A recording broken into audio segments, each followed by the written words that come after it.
La vie, c'est une suite de petites quêtes, des petits trophées, des petits succès. Jusqu'au jour où tu perds ta première partie. Nous n'allons pas reconduire votre contrat l'année prochaine. C'était la première vraie claque de ma jeune carrière. Avant ça, tout roulait. Brevet, bac, entretien, petit boulot. Un parcours sans risque, sans accroc, sans surprise. Ce jour-là, c'était différent. Plus de filet, plus de certitude. Y a pas de tuto YouTube pour ça. Juste moi, mon papier tamponné pour le Pôle emploi et l'immense vide de l'après. Je me sentais pas fier. Je me disais qu'à une certaine époque, de l'autre côté du globe, un japonais se serait sûrement harakiri pour ça. Maintenant, fallait l'annoncer à mes parents. Alors j'ai menti. Petite réduction d'effectifs, petit budget, petite fierté qui essaye de sauver la face. Mais la vérité, c'est que je me retrouvais là, dans le grand hall d'accueil du chômage, avec un ticket numéroté et beaucoup trop de temps libre pour réfléchir.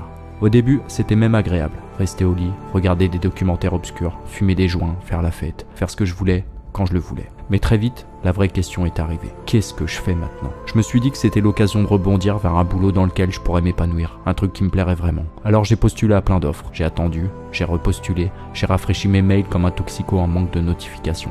Mais rien, le néant. Mes droits au chômage fondaient plus vite qu'un Mr Freeze en plein désert. La réalité des diplômes et de l'expérience me revenait à la gueule comme un foutu boomerang. Alors j'ai fait ce que tout mec perdu fait à un moment de sa vie. J'en ai parlé à mes parents. Ça va aller, fiston. Et puis avant de partir, ils m'ont remis entre les mains une notice invisible. Une notice transmise de génération en génération. Mon père l'avait reçue de ses parents, qui eux-mêmes l'avaient hérité des leurs, et ainsi de suite. C'était pas vraiment par choix ni par envie, juste par réflexe. Comme on enfile un gilet de sauvetage usé quand le bateau prend l'eau. Un mode d'emploi de la vie sécurisé, une garantie contre les mauvaises surprises, un manuel pour traverser l'existence sans faire trop de vagues. Moi, je l'ai prise du bout des doigts et je l'ai planquée tout au fond d'un tiroir. Je me suis juré de jamais l'ouvrir. Je voulais trouver autre chose, un truc à moi. Et petit à petit, la notice a commencé à peser, juste là dans le tiroir, à me rappeler qu'il existait un chemin beaucoup plus simple. J'avais l'impression que le monde entier faisait la promotion de la notice. Mon conseiller Pôle emploi, les publicitaires, des potes, tous vendaient la même brochure, avec des mots bien choisis. Évoluer, grandir, avancer. Ça sonnait comme une mauvaise pub pour des yaourts qui font maigrir. Le genre de spot où même les acteurs ne sont pas convaincus. Mais les jours passaient, les refus d'embauche aussi, les mails sans réponse, les candidatures fantômes. Alors un soir, dans un moment de doute, j'ai ouvert cette foutue notice. Elle ne disait rien de très original cette notice. Pas de secret, pas de grande vérité, juste un chemin tout tracé. Trouver un CDI, faire un crédit sur 20 ans, acheter un pavillon 3 chambres avec pelouse artificielle, le même que celui du voisin, qui a lui-même le même que celui du voisin, pour nous rappeler que chaque matin, que si tout le monde suit la notice, c'est forcément le bon choix. Installer une boîte aux lettres vertes, modèle réglementaire, planter une haie à la hauteur autorisée, s'abonner à la fibre optique pour scroller plus vite dans le vide, acheter un écran plat plus grand que le précédent pour se convaincre que les problèmes du monde deviennent chaque soir un peu plus petits, adopter un labrador, lui interdire de franchir cette foutue clôture, ressentir l'espace d'un instant la fierté ridicule d'avoir dompté la nature, acheter un barbecue 3 feux, carboniser ses frustrations sous le soleil artificiel d'une vie simple mais terriblement ordinaire, prendre un abonnement Tinder, trouver la femme qui a ce petit truc en plus, swiper à droite et lui reprocher dans 20 ans chaque matin ce putain de petit truc en plus, choisir une carrière stable, se réveiller à 55 ans en se demandant si c'était vraiment ça, vivre, se marier pour la sécurité, se séparer pour la retrouver, payer chaque mois pour une assurance vie qui devrait s'appeler assurance mort, me rassurer chaque mois en me disant que ça rassurera quelqu'un d'autre un jour, épargner toute sa vie au cas où, puis réaliser trop tard que le au cas où a englouti le ici et maintenant. Promettre à mes enfants qu'ils feront mieux que moi, leur apprendre à serrer les dents quand ils comprendront que ça ne dépend pas que d'eux, leur apprendre à croire en leurs rêves et finir par leur glisser entre les doigts la même notice que j'avais juré de jamais ouvrir. Finir en EHPAD, seul, vieux, dans une chambre identique à celle du voisin. Comprendre un soir d'été avant mon dernier souffle que l'auteur de la notice était probablement un mec qui vendait des pavillons. Je me disais que de pavillon à papillon, il n'y avait qu'une lettre. Pourtant l'un effacerait à petit feu l'autre. Ouais, j'étais aigri, mais soudainement... une offre d'emploi me proposait encore un peu de rab avant d'embrasser cette foutue notice.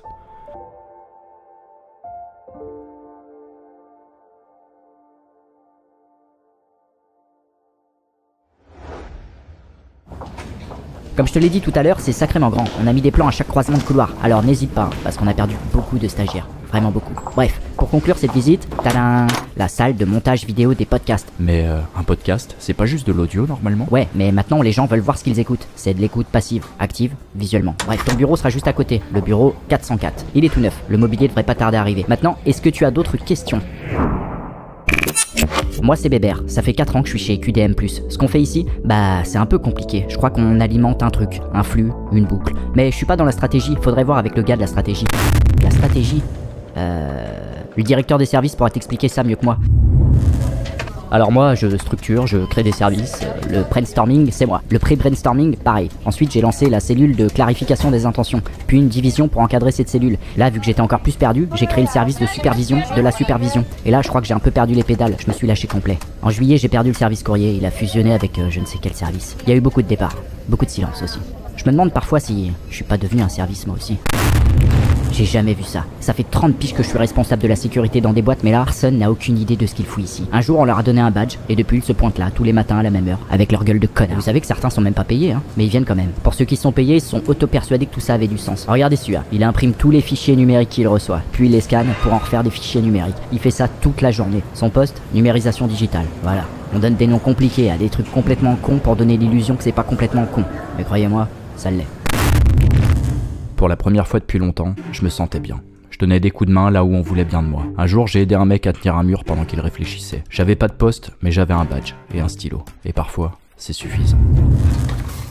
Je vais prendre des frites s'il vous plaît. T'es le nouveau? Tu remplaces Stéphane? Je crois. Ouais, classique. Stéphane, c'était un mec droit, jusqu'à ce qu'il parte en diagonale. Qu'est-ce qui s'est passé? Est-ce que tu vas manger ton flambi? Bah ouais. Merde. Bon. C'est arrivé la semaine dernière, ça a secoué un peu tout le monde, depuis on n'a plus le droit aux quenelles à la cantoche. Pareil que ça ravive de mauvais souvenirs, et c'est con parce que c'est vachement bon les quenelles, crois-moi. On avait senti des signaux pourtant, mais on sentait bien que Stéphane perdait pied. Il avait arrêté de réinitialiser les mots de passe manuellement tous les jours, alors que c'était littéralement son poste, responsable du changement cyclique d'accès sécurisé. Un nom trop long pour un gars trop fatigué. Et là, paf, en pleine cantine, alors que chacun becte sa quenelle, il se lève, il commence à s'agiter dans tous les sens. Au début on a cru qu'il s'étouffait, parfois les quenelles ça colle au palais, ouais, c'est vénère. Mais là c'était pas ça, il commençait à hurler des trucs. Ouais, tout ça est aberrant. Il était usé le pauvre vieux. Tellement à bout qu'il trouvait pas ses mots, c'était pathétique et flippant en même temps. Nous sommes des fantômes avec des badges et des QR codes sans but. Qu'il a dit. À un moment, il s'étouffait à moitié avec un grain de semoule, fausse route, je crois qu'ils appellent ça comme ça. Mais il continuait quand même son charabia. Et là, il tente d'arracher son badge, il y arrive pas. Alors il tente d'enlever sa chemise, sauf que sa boucle d'oreille reste coincée dans le textile de son veston. Le gars se débat, la tête penchée, la chemise coincée, le badge qui pendouille, et il hurle en boucle. Absurde, absurde. Le mec montait tellement en pression qu'on a cru que la veine de son front allait péter. Et là, paf, rupture d'anévrisme, la tête dans la semoule, foudroyé, net. Depuis, plus de quenelle. Ils disent que ça excite trop, et ici, l'excitation, c'est contre-productif. C'est con parce que Stéphane, il était allergique aux quenelles, il en a même pas mangé ce jour-là. Je trouve ça injuste. Putain, sacrée histoire. Ouais, ils font une réunion de crise juste au-dessus, avec la direction à propos de cette histoire de quenelle, je crois. On avait dit table ronde pour favoriser les idées, c'est clairement une table carrée. Oui, mais on a reçu que des tables carrées. L'intention est là, c'est ce qui compte. Donc, on est d'accord qu'on fait une table ronde sur une table carrée. Oubliez cette foutue table carrée. Si tout le monde est là, on peut commencer. L'objet de cette réunion, c'est le dérapage de notre collègue Stéphane à la cantine. Tout est absurde. C'est ce qu'il a crié. C'était choquant et surtout très perturbant pour les autres. On a vraiment plus le droit aux quenelles? Non. On est censé comprendre quoi? Que les quenelles c'est dangereux? Certainement pas. Les quenelles c'est sacré. Je trouve que ce putain de quenelle gate est stupide. Bon, pas d'inquiétude concernant les quenelles Michel. Mais pour éviter que ça se reproduise, un environnement de travail sain passe par une compréhension minimale des crises mentales. Donc l'idée aujourd'hui, c'est de comprendre ce qu'a voulu dire Stéphane par absurde. Moi je croyais que absurde c'était par rapport aux avions, le truc pour les bagages là, l'absurde à bagages ou un truc comme ça. Bon, non. nous allons faire un tour de table et chacun va dire ce qu'il pense que l'absurde veut dire. Moi je pense que c'est un plat oriental épicé avec des saucisses. Ouais c'est ça, ouais des saucisses. C'est pas un courant artistique Comme les impressionnistes, les absurdistes. En tout cas, on ne peut pas se permettre de rester dans l'incompréhension. Je propose qu'on mette le service podcast dessus. Sensibiliser, expliquer, faire genre qu'on maîtrise. On fait d'une pierre deux coups. On comprend ce que c'est et on en fait un contenu. Comme pour l'attente. Mais on n'a toujours pas compris ce que c'était l'attente. Ouais, mais c'est très bien réalisé. Et puis tout le monde fait ça. Vu qu'on en parle, les gens pensent qu'on sait forcément de quoi on parle et ainsi de suite. Parfait. Vous informez le directeur des services et il met son meilleur élément dessus. Alors c'est compliqué. Le directeur des services a fusionné avec le service Bachata. On l'a perdu dans un remaniement transversal. L'organigramme est devenu non euclidien. Bon bah, créez un service pour le retrouver et mettez le nouveau dessus. Je l'ai vu hier en train de tenir un mur. Ce petit a beaucoup d'avenir ici. Je me suis donc retrouvé au service podcast, avec des vieux de la vieille, un peu dépassés par leur matos, mais avec une tonne d'expérience. On n'a plus de bobine, Patrick. Tant pis, on enregistre par-dessus la bande compatibilité 2009. L'art, c'est du recyclage, bordel. Bon, toi, viens là. Écoute, petit, c'est simple. L'émotion, c'est dans les tripes. Faut que l'auditeur le ressente. Tu fermes les yeux et tu parles avec le ventre. Vas-y, à toi de jouer, mon gars. Mais je vois plus mon texte du coup. Ah, ouais. On n'était pas prêts. Ni eux, ni moi, ni la bande compatibilité 2009. Viens là, toi. Viens me voir. Bon, petit gars, écoute-moi bien. C'est pas compliqué. Je sais que t'es tendu, mais ça va bien se passer. Ton paplard, il est bon de toute façon, alors te mets pas la rate ou courbouillon, c'est jamais que de l'art. Puis, de toute façon, tu sais, aujourd'hui, les gens, ils y connaissent plus rien. Ils scrollent, ils zappent, ils like et ils ferment. Alors l'art, c'est devenu un coup de vent avec un jingle. Tu sais, petit, le monde est paradoxal. Les gens ne s'écoutent plus les uns les autres, mais pourtant, ils ont jamais autant parlé. Tu vois, moi, j'ai bossé sur un podcast de 4 heures sur le silence. 0 son.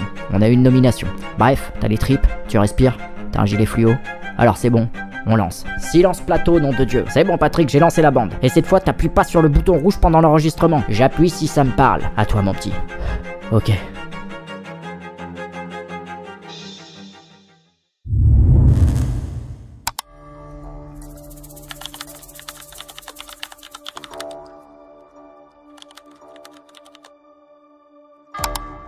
Imaginez que vous êtes dans un jeu.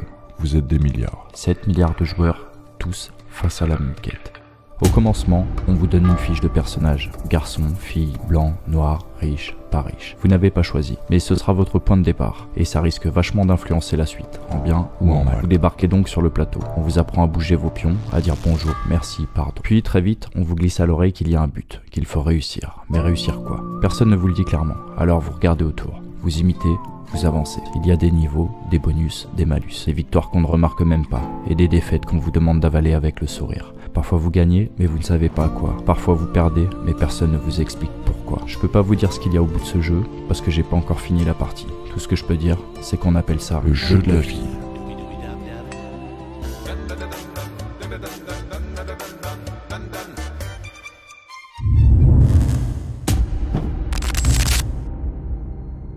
Moi, j'ai commencé à me poser des questions vers l'adolescence. Une seule petite question toute simple. La folie existentielle au bout d'un point d'interrogation. Pourquoi vivre? Je veux dire, pourquoi vivre si le résultat est le même pour tout le monde à la fin? Pourquoi courir si à la fin tout le monde finit ex aequo? Pourquoi se lever? Pourquoi se fatiguer? Je voyais les gens autour de moi s'agiter, planifier, stresser, pour des choses qui me semblaient tellement éphémères. Un pari fou.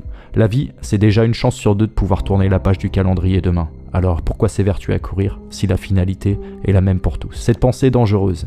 Mais la vraie question, c'est dangereuse pour qui? J'ai posé la question à des proches à l'époque. Certains m'ont dit que je réfléchissais trop. D'autres m'ont dit qu'il fallait profiter. Mais profiter de quoi? De qui? Et pour combien de temps? Foutu règle, foutu flou. Et puis un jour, quelqu'un m'a dit « À ce compte-là, si on suit ton raisonnement, on se tire une balle directe. » Sur le moment, j'ai cru que c'était une réponse. Mais en fait, c'était une autre question. Les gens font ça souvent quand ils savent pas quoi répondre. Ils renvoient la balle, ils changent de terrain. Et un jour, j'ai mis un mot sur tout ça, sur cette idée.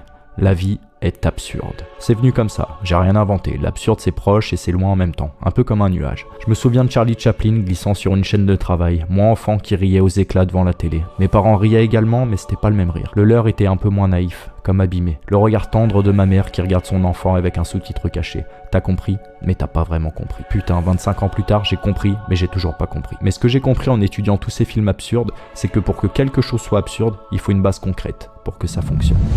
L'absurde naît d'une confrontation. Soit le perso est absurde dans un monde sérieux, par exemple Mr Bean, Charlie Chaplin, Dumb and Dumber, etc. Soit c'est l'inverse, un perso sérieux dans un monde absurde, par exemple Kafka, Kaamelott. Ce qui marche, c'est le décalage qui naît de cette confrontation. Pour que l'absurde fonctionne, il faut qu'il soit en contradiction avec quelque chose de sérieux. Alors, le raisonnement est le suivant. Notre planète est rationnelle, tout ce qu'il y a de plus logique. Les saisons, le vent, la nature. Un équilibre mathématique parfaitement rationnel. Et là-dedans, dans cet équilibre parfait, on a déposé des petits habitants qui ne savent ni d'où ils viennent, ni où ils vont. Vous voyez le bug? On a donc cette fameuse confrontation. Le monde est rationnel, mais la vie, elle est absurde. Ou alors, elle ne l'a pas toujours été. À la base, tout était simple. On chassait pour survivre, nos journées étaient dictées par le soleil, nos saisons par la terre. On n'était pas les rois du monde, juste des invités respectueux sur une planète bien foutue. De découverte en invention, on avançait. Le feu, la roue, l'écriture, des outils pour vivre mieux, pour transmettre, pour comprendre, pour évoluer. Puis sont venues la médecine, l'agriculture, les premières machines. On repoussait les limites toujours avec une forme de logique, un progrès guidé par le besoin. Et puis un jour, fini le troc. On invente un truc plus simple pour échanger, l'argent. Un bout de métal pour éviter de troquer une poule contre un panier de figues. Rien de plus. Sauf que ce rien-là, on en a fait un pilier. On a construit tout un monde autour, des empires, des lois, des frontières, des fortunes, des misères, des dettes imaginaires, une invention humaine devenue le dieu humain. Et des siècles plus tard, c'était plus le soleil qui rythme nos journées, mais un réveil, un emploi, des factures. Là, pour moi, c'est le début de l'absurde. Quand ce qu'on avait créé pour nous simplifier la vie a commencé à décider à notre place. L'argent contrôle le monde. Et non, c'est pas une métaphore. Alors ouais, j'enfonce une porte ouverte. Ça fait très discours de punk à chien entre 2-8-6, mais c'est réel.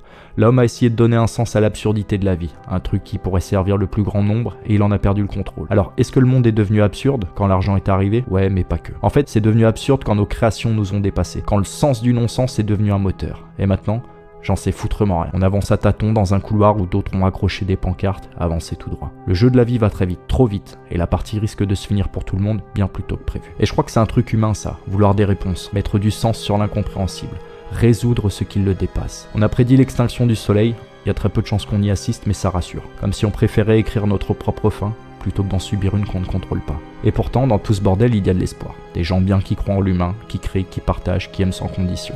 Des gens qui, malgré l'absurdité de la quête, rendent ce monde un peu moins flou par leurs petits gestes. Au début de cet épisode, la vraie question c'était: pourquoi vivre si le résultat est le même pour tout le monde? Aujourd'hui, je pense qu'on n'est pas toujours obligé de trouver un sens. Certains l'ont fait, et depuis c'est un sacré bordel. Parfois, faut juste avancer, sentir, accepter que ça ne tient pas, mais que ça se vit quand même. Cet épisode a été très étrange à produire. J'ai essayé de comprendre pour au final comprendre qu'il n'y avait rien à comprendre. C'est ça l'absurde. Un reflet flou dans un miroir brisé. Et si c'est flou parfois dans cet épisode, c'est parce que le sujet l'est aussi. Et comme toute question honnête, elle n'a pas de fin.